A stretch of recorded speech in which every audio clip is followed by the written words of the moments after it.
रात का समय था और घड़ी ने 12 बजे की दस्तक दी। सौरभ और उसकी पत्नी रिया एक सुनसान हिल स्टेशन के पुराने गेस्ट हाउस में ठहरे हुए थे। वह जगह बेहद शांत थी, लेकिन सौरभ को शुरू से ही वहां कुछ अजीब लगा था। चारों ओर घना अंधकार और ठंडी हवा थी, जो खिड़कियों से सरसराते हुए अंदर आ रही थी। गेस्ट हाउस का मालिक, एक बूढ़ा आदमी, उन्हें पहले ही चेतावनी दे चुका था। रात के 12 बजे के बाद अपने कमरे से बाहर मत निकलना। यहां अजीब चीजें होती हैं जिनका कोई जवाब नहीं है। सौरभ ने इसे मजाक समझा और हंसते हुए कहा, हम बड़े शहरों के लोग हैं, इन बातों पर यकीन नहीं करते। लेकिन रिया ने बूढ़े आदमी की आंखों में डर देखा था। रात और गहरी हो गई। रिया सो चुकी थी, लेकिन सौरभ की आंखों में नींद नहीं थी। अचानक उसे गेस्ट हाउस के बाहर से किसी के पैरों की आहट सुनाई दी। वो आहट धीमी थी, लेकिन बेहद स्पष्ट। ऐसा लग रहा था जैसे कोई उसके कमरे के ठीक बाहर घूम रहा हो। सौरभ ने सोचा कि यह उसकी कल्पना हो सकती है, लेकिन तभी दरवाजे पर हल्की दस्तक हुई, इतनी धीमी जैसे कोई जानबूझकर उसे जगाने की कोशिश कर रहा हो। उसने दरवाजे की ओर देखा और उसकी धड़कनें तेज हो गईं। दरवाजा धीरे धीरे खुद ही खुलने लगा। उसने रिया को जगाने की कोशिश की, लेकिन उसकी आवाज नहीं निकली। वह पूरी तरह जम सा गया था, जैसे किसी अदृश्य ताकत ने उसे बांध रखा हो। जैसे ही दरवाजा पूरी तरह खुला, सौरभ ने देखा कि बाहर कोई खड़ा था, एक अजीब काले कपड़े में लिपटा हुआ इंसान। उसकी आंखें धुंधली और चेहरा एकदम अंधेरे में छिपा हुआ था।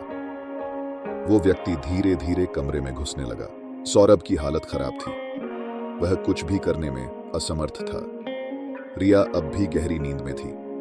सौरभ ने उस अजीब आदमी को करीब आते देखा, लेकिन जब वह करीब आया तो उसने देखा कि वह आदमी जमीन पर नहीं, बल्कि हवा में तैर रहा था। अचानक वो आदमी गायब हो गया, लेकिन कमरे में एक भयानक ठंड फैल गई, जैसे कोई डरावनी शक्ति पूरे कमरे पर काबिज हो गई हो। सौरभ ने बड़ी मुश्किल से हिम्मत जुटाकर रिया को जगाया। रिया, जल्दी उठो, यहां कुछ गड़बड़ है।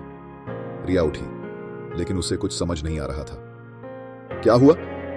उसने घबराकर पूछा।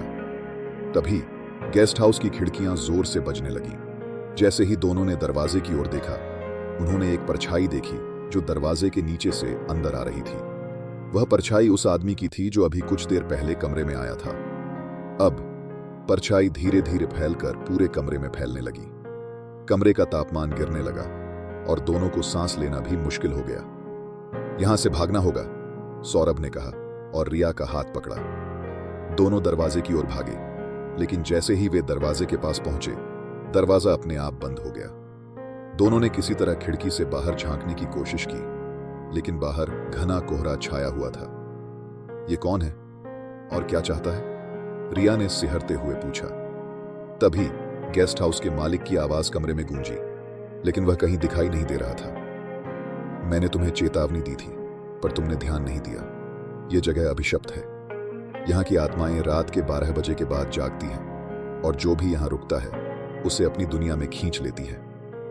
लेकिन अब बहुत देर हो चुकी है, उसने धीरे से कहा। अब तुम कभी इस जगह से बाहर नहीं जा पाओगे। सौरभ और रिया ने खिड़की के बाहर देखा तो उन्हें कुछ भी दिखाई नहीं दे रहा था।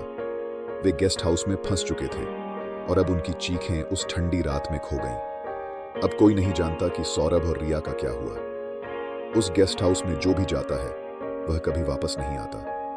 वह जगह अब भी वीरान पड़ी है और हर रात 12 बजे के बाद वहां से अजीब आवाजें सुनाई देती हैं, मानो कोई मदद की गुहार लगा रहा हो। लेकिन उस रात के बाद कोई भी वहां जाने की हिम्मत नहीं करता।